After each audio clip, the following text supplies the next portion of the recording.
చిన్ననాటి పేదరికం మరియు సినీరంగ ప్రవేశం మెగాస్టార్ చిరంజీవి అసలు పేరు కొణిదెల శివశంకర వరప్రసాద్.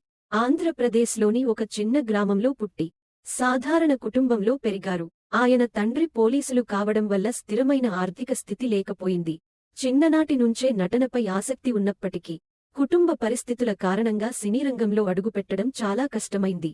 కానీ చిరంజీవి తన అభిరుచి కోసం చెన్నైకి వెళ్లి సినీరంగంలో అవకాశాలను వెతుకుతూ తన సినీ జీవితాన్ని ప్రారంభించారు.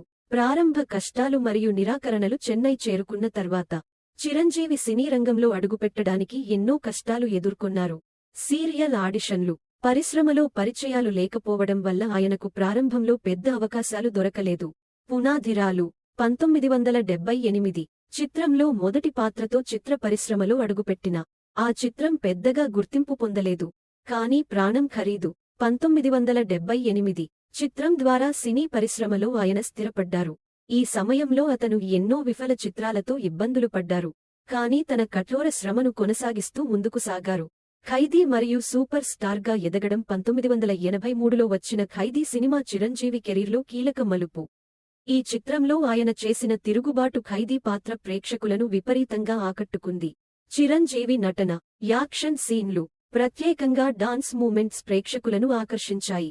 ఈ సినిమా విజయం తరువాత చిరంజీవి తనకంటూ ఒక ప్రత్యేక స్థానం ఏర్పరచుకొని మెగాస్టార్ గా గుర్తింపు పొందారు. ఆ తరువాత చల్లంగి ఊటిపురం వంటి బ్లాక్బస్టర్ సినిమాలు ఆయనకు మరింత పేరు తెచ్చాయి. వ్యక్తిగత కష్టాలు మరియు విమర్శలు. విజయంతో పాటు చిరంజీవి వ్యక్తిగత జీవితంలో కూడా ఎన్నో కష్టాలను ఎదుర్కొన్నారు.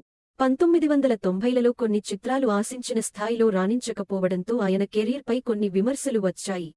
ఈ సమయంలో చిరంజీవి సినిమాల ఫెయిల్యూర్స్ కారణంగా మానసిక ఒత్తిడికి గురయ్యారు. అయినప్పటికీ ఆయన తన పట్టుదలతో అనేక సవాళ్లను అధిగమించారు. కొత్త సినిమాలతో తిరిగి విజయాన్ని సాధించారు. రాజకీయాల్లో ప్రవేశం మరియు ఎదుర్కొన్న సవాళ్లు. 2008లో చిరంజీవి రాజకీయాల్లోకి ప్రవేశించి ప్రజారాజ్యం పార్టీ (PRP) ను స్థాపించారు. రాజకీయాల్లో తొలిసారిగా తన అదృష్టాన్ని పరీక్షించినప్పటికీ 2009 ఎన్నికల్లో పెద్దగా విజయం సాధించలేదు. ఈ రాజకీయ వైఫల్యాలు చిరంజీవికి ఒక పెద్ద ఆవిర్భావం అవుతున్నప్పటికీ ఆయన తన పట్టుదలతో 2011లో పార్టీని కాంగ్రెస్లో విలీనం చేశారు. చిరంజీవి కేంద్ర పర్యాటక మంత్రిగా కూడా సేవలందించారు. అయినప్పటికీ రాజకీయాల్లో అనుకున్నంత స్థాయిలో విజయాన్ని సాధించలేదు. సినీ రంగంలో తిరిగి ప్రస్థానం. చిరంజీవి దాదాపు దశాబ్దం పాటు సినిమాలకు దూరంగా ఉన్నారు. కానీ ఖైదీ నం. 150 2017 చిత్రం ద్వారా ఆయన గొప్ప రీఎంట్రీ చేశారు. ఈ చిత్రం బ్లాక్బస్టర్ హిట్ అవ్వడంతో ఆయనకు తిరిగి మునుపటి స్టార్డం వచ్చింది. ఆ తరువాత సైరా నరసింహారెడ్డి 2019, ఆచార్య 2022 వంటి చిత్రాలు చిరంజీవి స్థాయిని మరింత పెంచాయి. ఆయన తన కష్టాలు, నిరాసక్తతలను అధిగమించి సినీ రంగంలో తిరిగి వచ్చి మరోసారి మెగాస్టార్గా వెలుగొందారు. ఈ వీడియోను లైక్ చేయండి, షేర్ చేయండి, సబ్స్క్రైబ్ చేయండి. ఇంకా ఎన్నో మంచి వీడియోలతో మీ ముందుకు వస్తాము.